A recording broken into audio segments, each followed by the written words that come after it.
Hola, bueno, el día de hoy voy a hablarles del libro La institución imaginaria de la sociedad de Cornelio Castoriadis.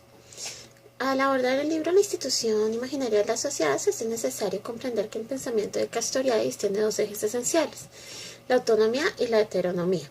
las cuales describirá al abordar lo imaginario y el caos. Asimismo, es importante comprender que su obra también propone análisis y críticas a los regímenes totalitarios como el estalinismo y el fascismo, los cuales consideraba que eran de tipo alineante.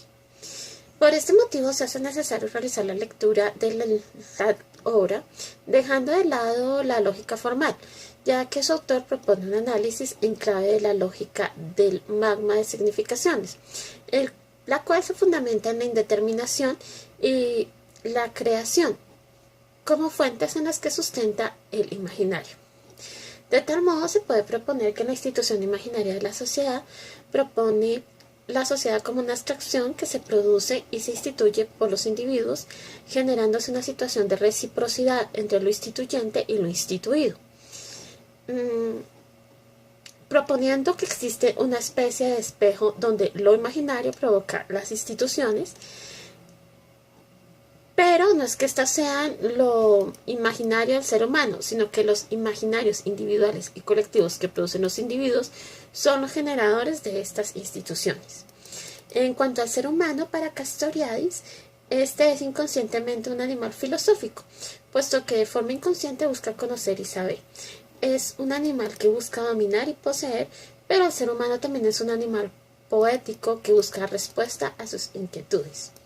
Al abordar esta obra, Castoriadis se encuentra que uno de sus principales aportes en cuanto a la comprensión del imaginario social es que el mismo es producto de procesos de discontinuidad donde se generan cambios que no pueden ser explicados desde secuencias lógicas, sino que estos son producto de la capacidad que tiene el hombre de referirse a lo singular hasta volverlo plural, sin por esto lograr encasillar los imaginarios sociales, ya que los mismos son indeterminados. De tal modo, el cambio se da por medio del imaginario social, para lo cual necesita revoluciones, las cuales permiten que éste se instituya en la sociedad. La primera parte de su obra gira sobre la ideología marxista, de la cual critica las posturas propuestas desde el marxismo ortodoxo. Por este motivo propone que la misma debe estudiarse desde la situación actual y no debe quedarse este análisis en el contexto de la época en que Marx las propuso, ya que esta ideología debe adaptarse a las realidades, esto con el fin de que la realidad y la teoría no se corresponderían y de este modo no se desviaría la misma de los principios propuestos por Marx. Es así como Castoriadis va a criticar que al no tener en cuenta los principios del pensamiento marxista se genera una confusión entre la revolución y la revelación. Asimismo advierte sobre el riesgo de solo estudiar a Marx sin hacer un análisis de la realidad presente y sus exigencias. Él propone que al hacer esto se puede caer entonces en convertir al marxismo en una ideología, con lo cual se terminaría validando la realidad. Al avanzar en su obra se encuentra que aborda la institución histórico-social, de la cual propone que la historia es algo en lo que el sujeto es capaz de pensarse a sí mismo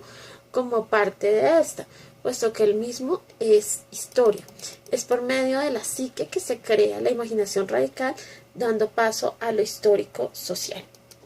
Cabe aclarar que en su obra Castoriadis deja claro que la sociedad no es una gran familia, sino que es una diferencia bien formada, unida por el imaginario social, y esta es una especie de magma de significaciones que actúan los individuos cuando estos son capaces de crear conceptos, de designar las cosas, de diferenciar lo que existe por fuera de ellos, como son el Estado, la familia, las leyes. Esto genera en el individuo autonomía de tipo racional, la cual es capaz de enajenar a los sujetos. En esta obra Castoriadis va a criticar también el conocimiento ontológico heredado o acumulado, de tal modo la herencia de pensamiento de los grandes filósofos como Platón, Aristóteles, Kant, las va a analizar desde sus conceptos más básicos, estimando que sus aciertos no han sido del todo exactos, puesto que los mismos proponen el concepto de la cosa en sí, como si ya hubieran abordado todo el imaginario, y esto es motivo suficiente para que los mismos deban ser objeto de nuevas revisiones.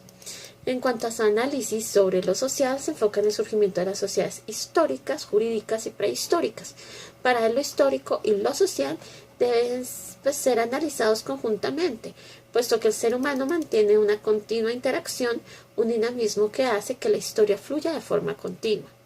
Con base a esto, entonces va a proponer que el tiempo no existe. De tal modo va a definir el tiempo identitario. Ese es el que nosotros usamos para designar las fracciones de tiempo. Pero lo que realmente existe son presentes sucesivos, que dan sentido a imágenes de la realidad. Al analizar entonces las dimensiones del tiempo y el espacio, lo que existen son imágenes o representaciones imaginarias del tiempo como realidad, es decir, el tiempo no es una entidad, sino que existe en el espacio, es decir, que lo que designamos como paso del tiempo vienen a ser realmente unidades espaciales, acumulaciones de espacio, en las que los individuos crecen y se transforman, pero eso sucede es en el tiempo presente. En cuanto a lo social, Castoriadis va a proponer que lo social es aquello que existe pero al mismo tiempo no es de nadie. Es decir, ningún imaginario puede ser reclamado o asignado como creación de un solo individuo. Todo imaginario maneja dos características, que son estar instituido en el tiempo y ser producto de la masa, de las imaginaciones sociales que los sentidos van representando. Y estas a su vez son imágenes con un valor simbólico. De ahí que ideas como ley o familia las simbolicemos de un modo con el fin de que el sujeto las aprenda y las instituya. Ahora bien, lo instituido es un elemento esencial en la realidad social, puesto que éste existe y hay que replantearlo, reconocerlo y someterse a él. Y es por medio de este sometimiento que se forma el individuo. Al punto que éste piensa que es un producto social, el individuo en sí mismo es un individuo social que está interconectado con todos y nos propone que todo individuo tiene esencia de los demás. En cuanto a la heteronomía, se va a entender en que los sujetos no son totalmente libres, ya que la autonomía es intersubjetiva. Siempre están unidos a los demás, arrastran consigo mismos la identidad social y el imaginario de lo que comparten como comunidad, que es a su vez lo que los une como humanos. Una gran parte de su obra se va a enfocar en la explicación de la transición en la que el sujeto instituye lo existente, para lo cual Castoriadis propone las categorías del Legein y el Teukein. El Legein o lenguaje es lo que se refiere a la pureza de lo individual. Es por medio de esta que el individuo designa y nombra las representaciones para luego crear cosas nuevas, y es por medio de este que define el valor de las cosas y su importancia en la sociedad. Por su parte, el Teukein es la capacidad de fabricar el producto social, es el hacer social, es la definición que hace referencia al modo en que el producto se representa, él mismo hace referencia a la técnica y a la capacidad de hacer. En la segunda parte del libro, Castoriadis propone que la psique o la mente no está totalmente determinada. Para desarrollar este análisis, él va a proponer una nueva ontología y realiza un análisis del ser que atraviesa el lenguaje y la matemática, con el fin de comprender aún mejor las instituciones de la sociedad. De tal modo va a aparecer el imaginario radical. Este es el que permite al individuo entender el mundo tal y como le dicen que es. Desde la perspectiva de Freud, este imaginario sería el inconsciente, pues este se basa en pulsiones e instintos que llevan al hombre a actuar de forma irracional, pero este actuar está justificado. En cuanto a la libertad desde la perspectiva de Castoriadis, vamos a encontrar que para él la libertad es indeterminación, puesto que la misma noción que el hombre posee sobre la autonomía es dada por un imaginario ya impuesto previamente. Al abordar la socialización, Castoriadis propone una socialización triádica en la que interviene el sujeto, el objeto y otro sujeto,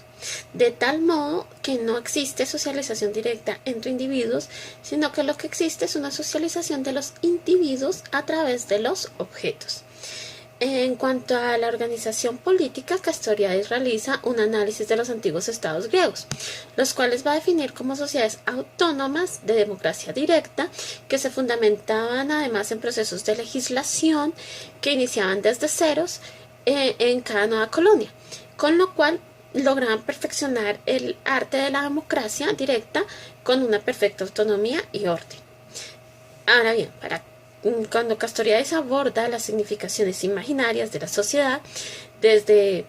las cuales va a realizar un análisis de la dimensión que tiene el imaginario en la realidad social. Él lo que va a hacer ahí es sobrepasar la visión de la realidad de forma distorsionada e individualista, porque él quiere que se haga esa visión sin tener la parte de la influencia marxista, pensamiento al cual él critica y del cual pide que sea reformulado. En cuanto a la distorsión del imaginario, vamos a encontrar que se puede hacer desde el inconsciente, puesto que él va a analizar la forma en que impacta y se mistifica lo individual y lo colectivo, mostrando que es además en la comunidad que los individuos creen que las leyes y las instituciones son puestas por un ser superior, y es ante este modo de pensar que se niegan a sí mismos como creadores de las mismas.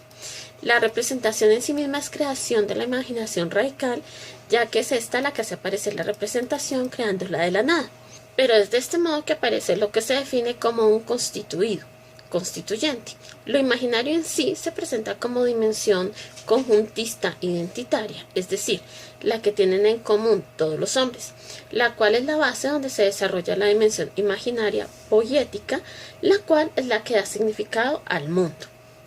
Lo imaginario en sí es lo que facilita a los individuos a actuar de forma social, creando y siendo compatibles para de este modo poder identificarse con una determinada cultura, pues es con base a estos imaginarios que se producen sentimientos sobre los que giran los sujetos.